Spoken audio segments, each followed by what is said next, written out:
الرحمن الرحيم. اللهم صل وسلم وزد وبارك على سيدنا محمد وعلى آله وصحبه وسلم أجمعين.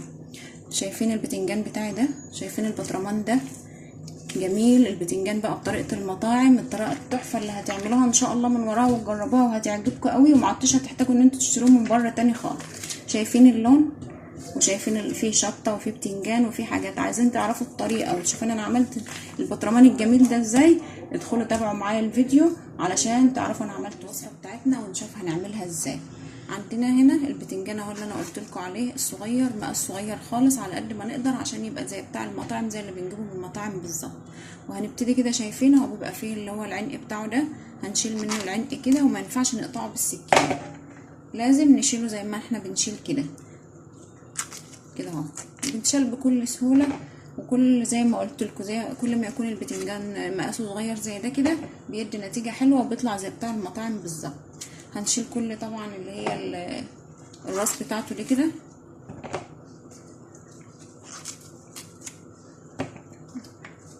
البتنجان اليومين دول طبعا الموسم بتاعه ورخيص خالص، مش غالي، ولو حبينا ان احنا نعمله بالطريقه دي بنخزنه، بنحطه في التلاجة بيقعد معانا فتره طويله.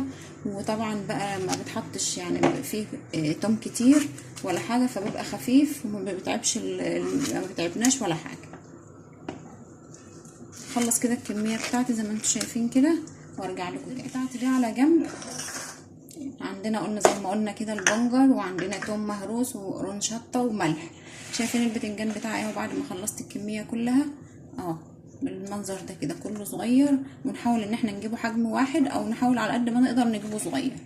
عندنا بقى حله على النار انا حاطه فيها ميه بتغلي، هروح وانزل فيها البتنجان بتاعي ده، هنسلقه بس 3/4 سلقه، يعني مجرد كده لما نلاقيها نستوى هيدخل في السوا بنطفي عليه ونطلعه من النار. الحله بتاعتي على النار اهي، شايفين الميه غلت، هبتدي ان انا انزل فيها بالبتنجان زي ما قلت لكم. هننزله كده وهنسيبه ما يستواش سوا كامل، لا هيستوى بس كده 3/4 سوا.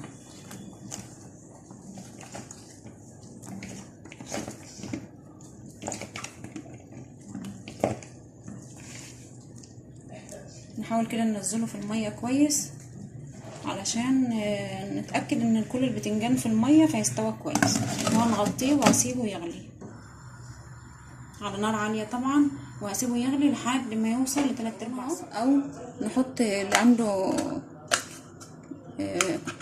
عنده فلفله خضراء يحط. انا ما عنديش فلفله خضراء بصراحه، فجبت فلفل قرون ده، بس انا مش هكتر منه عشان ما يبقاش حراق قوي. فزي ما انتم شايفين كده انا هاخد الحته اللي فوق ومش هاخد اللي فيها البذر دي عشان ما يبقاش حراق قوي. اللي بيحبه سبايسي وحراق زياده يحط، او حراق يحط زي ما هو عايز.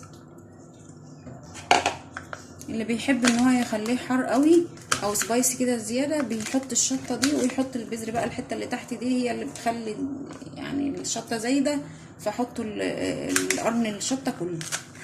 هقطع عندي شويه كده كفايه كده، وهحطهم في الطبق.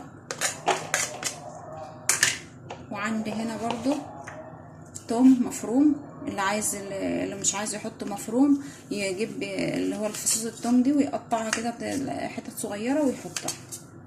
انا فرمه التوم بتاعي اهو، بحط كده معلقه كبيره او معلقه ونص كده كبار، بيدوله طعم حلو قوي. وعندي ده قطع بنجر برضو انا حطاها في الفريزر، اللي عنده بنجر طازه يحط بنجر طازه مفيش مشكله. هسيب دول وهقول لكم الوقت هنعمل فيهم ايه. طبعا كل ده والبتنجان على النار بيتسلق. هجيب بقى شويه ميه كده، كميه ميه حلوه، وهبتدي انزل فيها بالملح بتاعي وهقلبها. هظبط الملح بتاعي، ما هيبقاش لا هو يعني ما خلوش زياده قوي ولا قليل قوي، الملح يكون مظبوط. كوبايه الميه لو اللي ما انتوش عارفين تظبطوها كده بالمقدار زي انا بعمل كده، كوبايه الميه بنحط لها معلقه ملح كبيره. وبعد كده على طرف يعني ندوقه كده على طرف المعلقه وندوقه ونشوف الملح بتاعنا مظبوط ولا لا. احنا مش عايزينه يبقى حادق قوي، الملح زياده عشان البتنجان ما يبقاش حادق. لو وصلتوا معايا هنا يا ريت تعملوا لايك للفيديو وتشتركوا في القناه وتفعلوا الجرس عشان توصلكوا اشعاراتي. ولو محتاجين اي وصفه او اي حاجه اعملها لكم قولوا لي في التعليقات وقولوا رايكم ايه، البتنجان بتاعي اهو زي ما انتوا شايفينه كده، بعد ما عملناه سلقناه 3/4 سوا، شايفين لسه ماسك نفسه كده، مش مهري قوي. هنعمل ايه بقى؟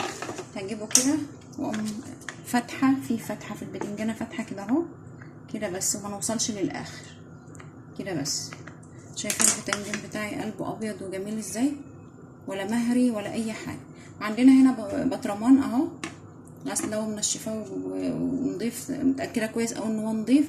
هبتدي ان انا احط فيه، انزل فيه بالبتنجان بتاعي، يعني هفتحه فتحه كده زي ما انتم شايفين كده، زي ما قلت لكم كده، وهنزل في البطرمان بتاعي.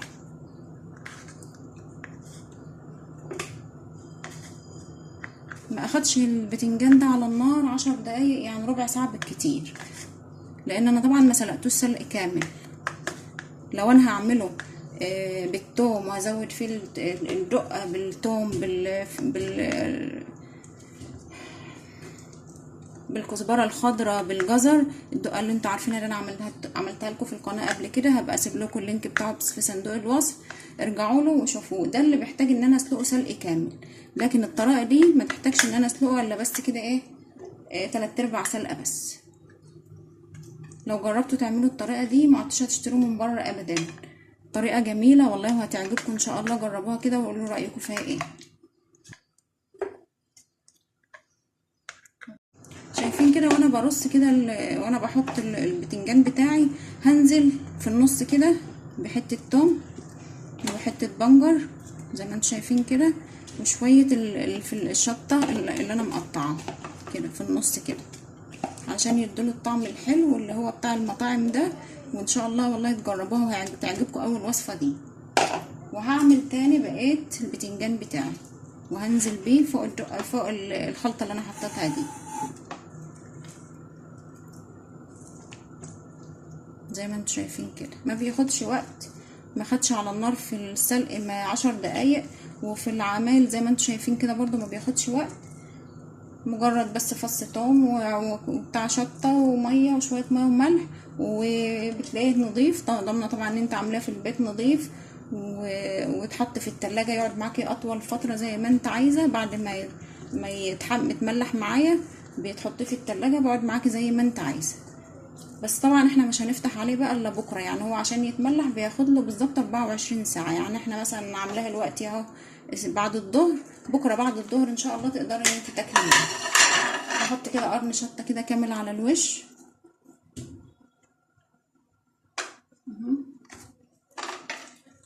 وانا مجهزه الميه بتاعتي اللي بالملح زي ما انتوا عارفين، زي ما انا عملتها معاكم دلوقتي كده. وهبتدي ان انا انزل بيها على البتنجان بتاعي. بسم الله الرحمن الرحيم، بالراحه كده.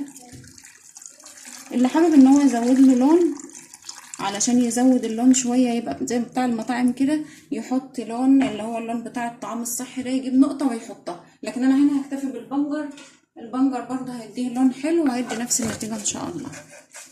هبتدي كده شايفين هيهزوا كده معايا عشان البنجر يطلع اللون بتاعه، واخلط التوم بتاعي واخلط كل الحاجات اللي انا حطيتها جوه دي مع بعض كده اهي. وهغطيه بالميه خالص، ما اسيبش البتنجان باين خالص، هغطيه بالميه علشان اضمن ان الوش بتاعه ما يعفنش ولا حاجه. هزود كده شويه ميه كمان، اغطيه خالص كده. شايفين شكل تحفه، وشايفين التوم اهو اتقلب معايا والشطه زي ما انتم شايفين. حابين تزودوا فلفله خضراء لو عندكم زودهم، زي ما قلت لكم هيتحط كده في البطرمان، ومش هفتح عليه الا بكره ان شاء الله، يعني يعدي عليها 24 ساعه. لو في شطه، لو احنا حطينا مثلا فيه اللي هو الفلفله الخضراء، هي اللي بتاخد لها وقت شويه، فممكن نبقى نبدا بالبتنجان ناكله، والشطه بنسيبها شويه تاخد وقتها لما ايه لما تتملح كويس. هخليه بقى كده ان شاء الله، واما يتملح كويس هوريهولكوا شكله عامل ازاي. شايفين النتيجه طلعت معانا جميله ازاي. زي ما قلت لكم لو حابين اللون يبقى احمر عن كده شويه نزود البنجر شويه، يعني انا ممكن هزود له حته بنجر كمان. لو لقيت البنجر منزلش وعمل اللون اللي انا عايزاه هزود له حته بنجر كمان، او زي ما انتوا عايزين. لو انتوا حابين اللون يكون اغمق من كده هنجيب لون اللي هو الوان الطعام الصحيه، ونحط نقطه او نقطتين بس عليه بالكتير. وصلنا اهو للنتيجه. انتظروا بقى ان شاء الله الفيديو الجاي نشوف كده الفيديو ده هتوصلوا لكام لايك. وانتظروا الفيديو الجاي بقى هوريكم فيه نتيجة البتنجان طلعت ازاي. طلعة خطيرة وتحفة والله، من قبل ما يتملح ريحة المية بتاعت التمليح فظيعة. ان شاء الله انتظروا الفيديو الجاي عشان تشوفوا البتنجان شكله ازاي وبطريقة المطاعم ان شاء الله. السلام عليكم ورحمة الله وبركاته.